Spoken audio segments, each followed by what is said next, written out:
Today I am wanting to show you how to make mayonnaise. I love mayonnaise and I love homemade mayonnaise, and so many recipes go through this whole old-fashioned thing of like drip, drip, drip, drip, drip, and whisk, whisk, whisk, whisk, whisk, and it so easily goes wrong. You can so easily have split mayonnaise, and it also takes a very long time. Now, long ago my mom showed me a technique which she had learned from a friend of hers, which was pretty cool.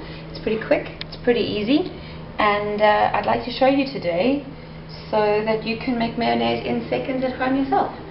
The flavoring of the mayonnaise is entirely up to you. I'm not showing you a recipe per se today. I'm just going to be improvising as we go. But yeah, take a look, see if you like it. Sounds good. Basically, you're going to take one egg and you're going to break it into a blender jar.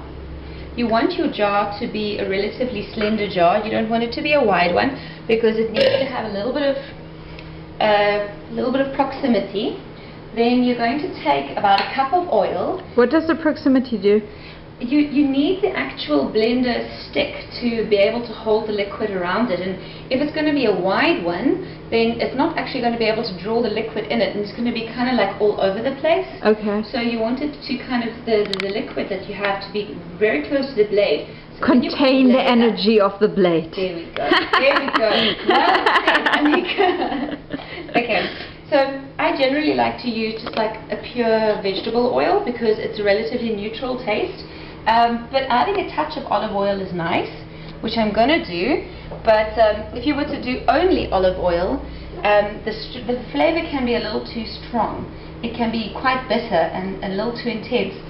Something I've been wanting to do for a while is to experiment with other oils, like a little bit of hazelnut oil, a little bit of sesame oil, or a couple of other flavored oils.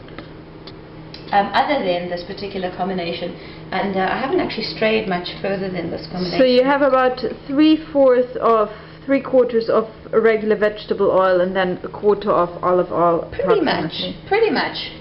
Yeah, this particular olive oil that I'm using at the moment is sort of your, stock standard kind of supermarket brand olive oil, and it's a very sort of mild flavored olive oil in any case. It's not a particularly strong one. Okay, now this is the magic part.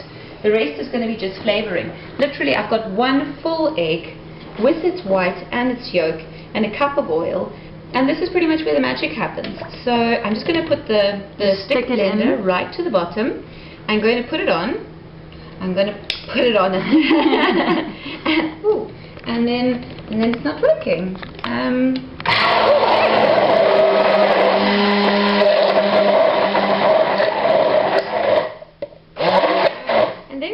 I mean, oh my gosh, it's mayonnaise. That's pretty much it. I want to stick my finger in it. Well, that's not going to taste yummy yet. At this point, it doesn't taste yummy at all. I'm just going to pump it around a little bit, just to put a little bit more oxygen in it, or not make oxygen. It fluffy. Yes. Make it fluffy.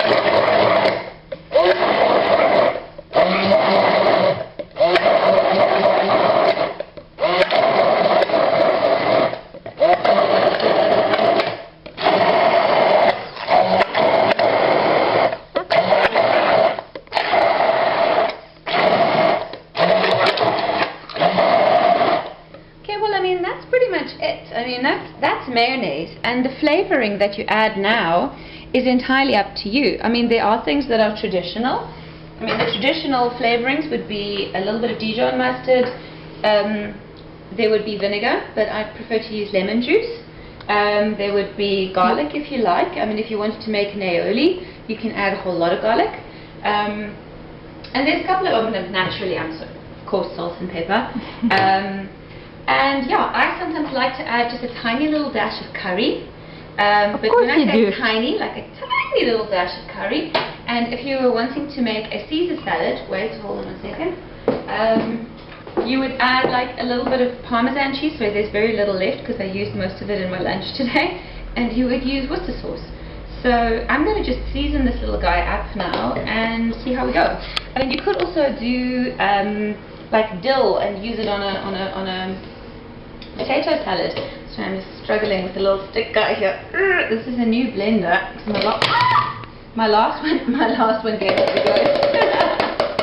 Oops. Do you say that in English, giving up the ghost? Yes, it died. It went... No, I know what it means. I just thought that was one of those funny German expressions. No. Does one say it in German as well? Hat den Geist aufgegeben, ja klar. That I didn't know. Something for future reference. So what's the difference between using lemon juice and vinegar? I mean, vinegar has quite an acidic taste. You wouldn't want to use anything like balsamic vinegar because the color obviously is going to affect your mayonnaise a lot. If you had like a nice white wine vinegar, or perhaps a raspberry vinegar or a tarragon vinegar, it could be quite nice to add, but it can be quite sharp. And I find the taste of lemon juice, which I also do in most of my salad dressings, is just a little bit more fruity. It has a bit more body, a bit more substance. It's less of that like sour weird. Anyway, that's just me. I also then do sometimes add a little bit of sugar just to neutralize the acidity. Yeah, so I'm just adding a little bit of lemon juice. So you just have the fruity flavor as a leftover. And some garlic. I'm just... That's a neat trick to crush a garlic. Oh yeah. Don't you do that as well? I did with a knife. Oh, with a knife. Oh yeah. With the side blade of a knife. Oh yeah. Yeah, I don't know, I've just always done it with the hands, but then again, I'm quite hands-on. Yeah, I like a lot of garlic, but as again, this is not a recipe, this is just me showing you what I do. So you're 2 cloves. I'm putting in 2 cloves. The first one was quite a small one. I am going to put in some salt. This is probably about half a teaspoon, what's going in here right now. And then I would put in some black pepper. This is something that most people don't do. I don't know whether this is just unique to me. I grind my pepper with the lid on. And that way you can just meter the dose a little easier, and particularly if you're using, if you're doing this over a pot. It doesn't get sticky. Exactly, That's a nice idea. Sticky. So this is just something that I don't know, it's just a second nature habit to me. I'm putting in quite a bit of pepper because I like pepper. Then I would put some mustard. I got a smooth Dijon, so not a whole grain, but I'm quite a big fan of Dijon. So I'm going to put in a teaspoon, or teaspoon like that. I quite enjoy the Worcester sauce addition. That's characteristic to a Caesar salad. It just has a lovely, savoury, sort of, Moorish taste. That was probably about half a teaspoon. And I'm going to put the rest of what's from this Parmesan cheese that I had for my fish pie earlier today that I made. Going to pop that in there. And then I'm just going to have to put the blade in again because there's 1 or 2 whole... You know what? Well, now that I'm going to do that, I may as well actually just add a little bit of lemon zest in as well. No harm. Oh, so you're just taking that entire piece and putting it in there now? Yeah, just chucking it in there. And let's just give it another little blitz up. But it's not going to do anything to the consistency of the mayonnaise when you blitz it up again now? Because of the fact that I'm putting various fluid things in, it will thin the mayonnaise a little bit, but not hugely. It's not going to break it or destroy it or do anything. This little blade thing keeps the oil and the egg mixture quite close together, which is why the sort of old-fashioned drip method for me is really tedious, because the likelihood of it splitting is it's strong if you mess around with it too much, whereas this is pretty robust. You just do what you need to do, and you've also got the entire egg white with it, which you wouldn't have in your traditional mayonnaise method, which just means that you have a lot more protein, a lot more good stuff. You know, it's the good stuff from the egg that you're getting. And so ultimately it just makes your mayonnaise a little healthier. I mean, considering that there's nothing healthy about mayonnaise. Come now, it's eggs and lemon.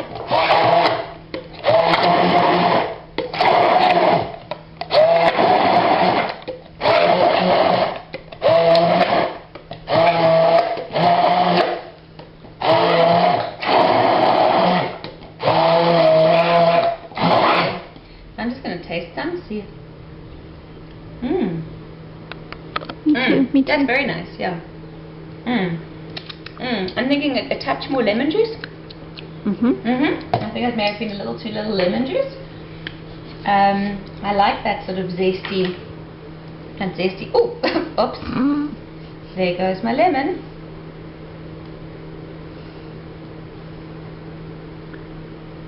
There we go. Lots of finger licking. It really is.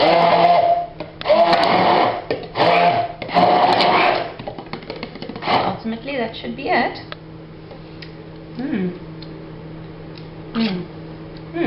Okay, there we go. Lovely.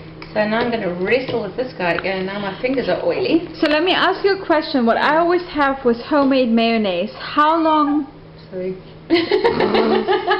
Okay, this isn't easy to get off with sticky fingers. Greasy fingers. How long does it keep in the fridge? I know I'm paranoid with eggs, but how long? I mean, my store-bought mayonnaise I keep for weeks and months, but a homemade... I'm just going to look for a nice dish to put this in, sorry. Or, not that nice, but anyway, it's a dish. Look, I have kept my mayonnaise in the fridge for a long time. I had some Caesar dressing in the fridge before I went to Joburg on my cooking trip, and I ate it when I came back. And so that was in the fridge for a month. And I didn't get sick. I don't know if Nico ate any of my mayonnaise. So you just put it in a Tupperware and that was it? Exactly, just an airtight container in the fridge. Okay. And yeah, I mean, that's what I'm saying, like I've had one for a month and I literally ate it up until about 2-3 years ago.